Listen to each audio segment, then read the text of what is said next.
अस्सलामुअलैकुम my to viewers, कैसे हैं आप सब। उम्मीद करती हूँ आप सब ठीक ठाक होंगे और बाखैरियत होंगे। तो एक बार फिर से आपको वेलकम करती हूँ अपनी आज की इस नई वीडियो में। आज आपके साथ कुछ टिप्स शेयर करूँगी, कुछ किचन हैक्स शेयर करूँगी जो शायद आपको पसंद आए। तो प्लीज़ पसंद आए तो लाइक ज़रूर कीजिएगा। चैनल पर न्यू है तो सब्सक्राइब करना मत भूलिएगा, कमेंट करना भी मत भूलिएगा। बताइएगा कि आपको मेरी वीडियोज़ कैसी लगी, तो लाइक करना तो आप बिल्कुल भी नहीं भूलेंगे। तो चलिए जी स्टार्ट करते हैं। यहाँ पर हमारी सबसे पहले टिप नंबर 1 है, अक्सर हम किचन में जब प्याज वगैरह खाने में अपने फ्रेश ही यूज़ करते हैं।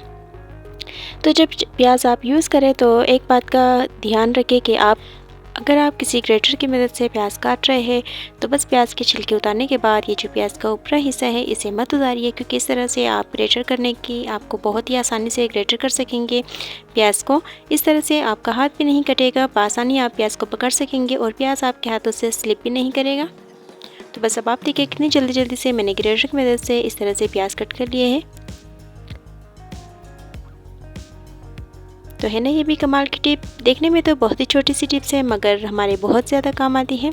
तो नेक्स्ट है, हमें जब भी हम प्याज वगैरह यूज़ करते हैं तो बस एक बात का ध्यान रखें कि प्याज का जो ये ऊपरी हिस्सा है, ये येलो पार्ट, इसे आप हमेशा ही निकाल दीजिए, क्योंकि इससे बहुत सारी बीमारियाँ फैलती हैं।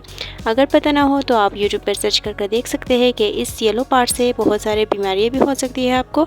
लिहाजा इसे हमेशा कट कर लीजिए, उसके बाद ही प्याज यूज़ कीजिए।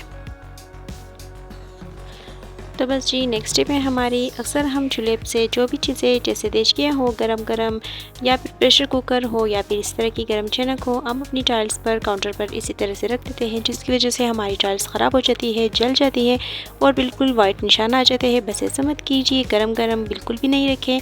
आप ये सोचकर गरम चीज़ें रखते हैं कि शायद टाइल ख़राब ना हो, मगर इससे आपकी टाइल बहुत ज़्यादा ख़राब हो जाती है। तो बस नेक्स्ट हमारे पास है, यहाँ पर अक्सर सर्दियों का मौसम है तो घी वगैरह काफ़ी ज़्यादा जमा हुआ होता है और हमें निकालने में बहुत ज़्यादा मुश्किलें पेश आती हैं। अगर इस तरह का जार में आपके पास घी हो तो बहुत ही ज़्यादा मुश्किलें पेश आती है। बस मैं क्या करती हूँ, मैं इस तरह से किसी भी बड़े से स्पून को गर्म कर लेती हूँ।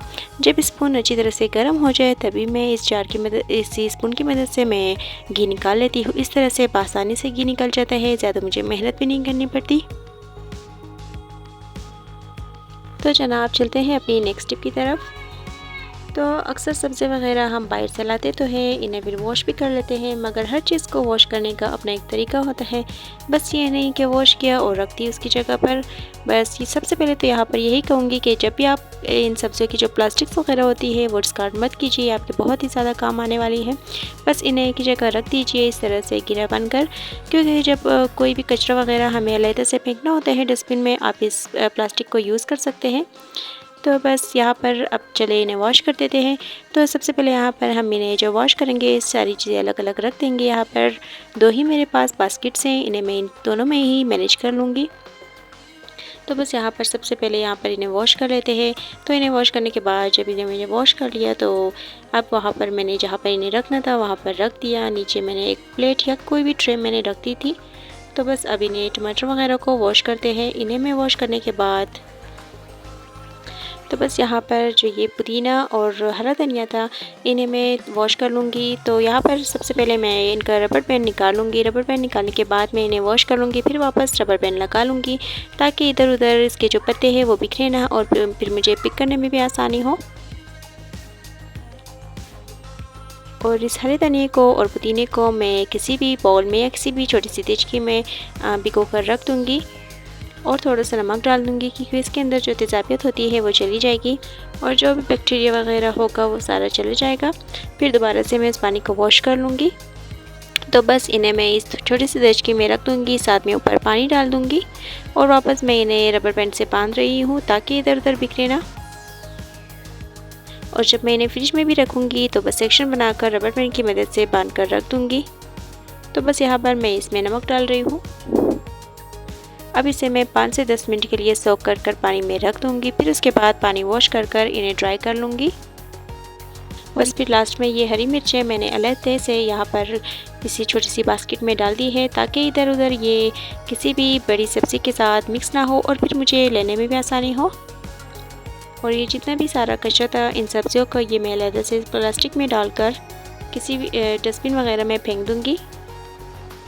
इसी प्लास्टिक में फेंकने के बाद मैं डस्टबिन में रख दूँगी। तो इन्हें मैं अलहदा से इसलिए रख रही हूँ ताकि जो कचरे वाले इन्हें लेके जाते हैं तो इधर उधर ये सारे बिखरे ना एक ही प्लास्टिक में हो, और अगर किसी भेड़ बकरियों के काम आए तो खा सके इसे आसानी से, कोई भी कचरा वगैरह बाकी इसमें मिक्स ना हो।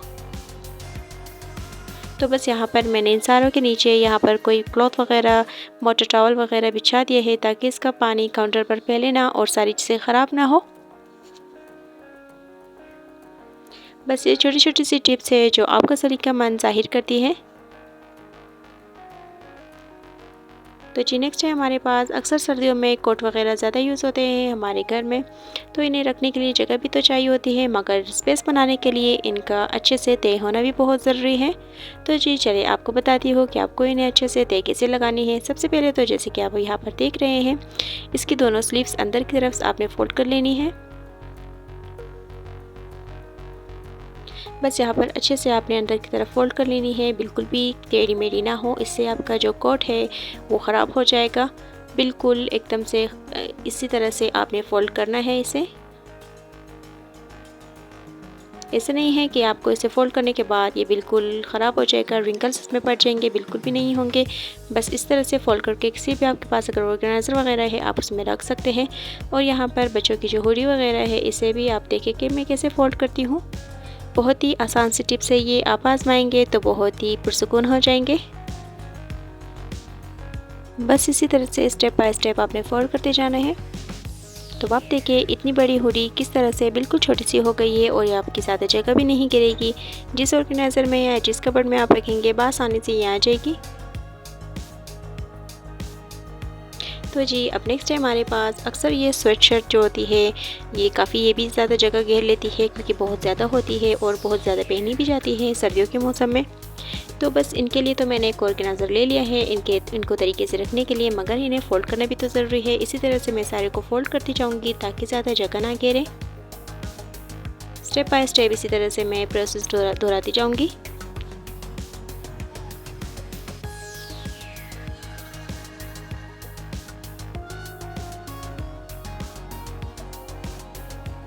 छोटी छोटी सी टिप्स हमारे बहुत काम आती हैं अगर हम इन्हें आजमाएं।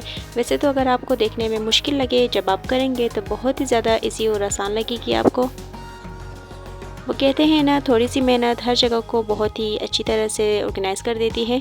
बस आपकी थोड़ी सी मेहनत लगती है। ऐसा नहीं है कि बस बैठे बैठे आपका सारा काम ही हो जाए, थोड़ा सा तो आपको हिलना पड़ेगा।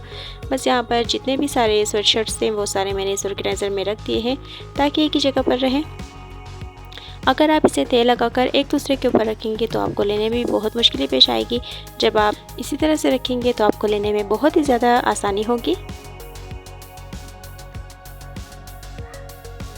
तो आप देखें इसमें और भी स्पेस बाकी है। तो यहाँ पर हमारी लास्ट टिप है। तो अक्सर जब भी आप कपड़े वगैरह वॉश करते हैं, तार पे रख कपड़े अपने डालते हैं, तो बिल्कुल ऐसे ही उतार कर और किसी भी लॉन्ड्री बास्केट या किसी भी चीज़ में मत रखा कीजिए, या फिर ऐसे ही मत उतारा कीजिए। तो मैं तो जब भी कपड़े उतारती हूँ यहाँ पर मेरे पास एक लॉन्ड्री बास्केट होती ही है। बस यहाँ पर जैसे उतारती हूँ तो उसी टाइम ही फोल्ड कर रख देती हूँ, क्योंकि इसी तरह अगर मैं इसी में रख दूँगी तो ये कपड़े बिल्कुल ख़राब हो जाएंगे, रिंकल्स आ जाएंगे इनमें, फिर बाद में मुझे ही बहुत मुश्किल पेश आएगी इनको ठीक करने में। तो जब भी मैं यहाँ पर कपड़े वगैरह उतारती हूँ तो उसी टाइम ही इन्हें फोल्ड कर रख देती हूँ। फिर जब टाइम में इन्हें निकाल कर इनकी जगहों पे रख देती हूँ। बस मेरी आज की टिप्स यही तक थी। उम्मीद करूँगी आपको पसंद आई होगी। प्लीज़ पसंद आए तो लाइक ज़रूर कीजिएगा। चैनल पर न्यू है तो सब्सक्राइब करना मत भूलिएगा। तब तक के लिए अपना ख्याल रखिएगा। अल्लाह हाफ़िज़।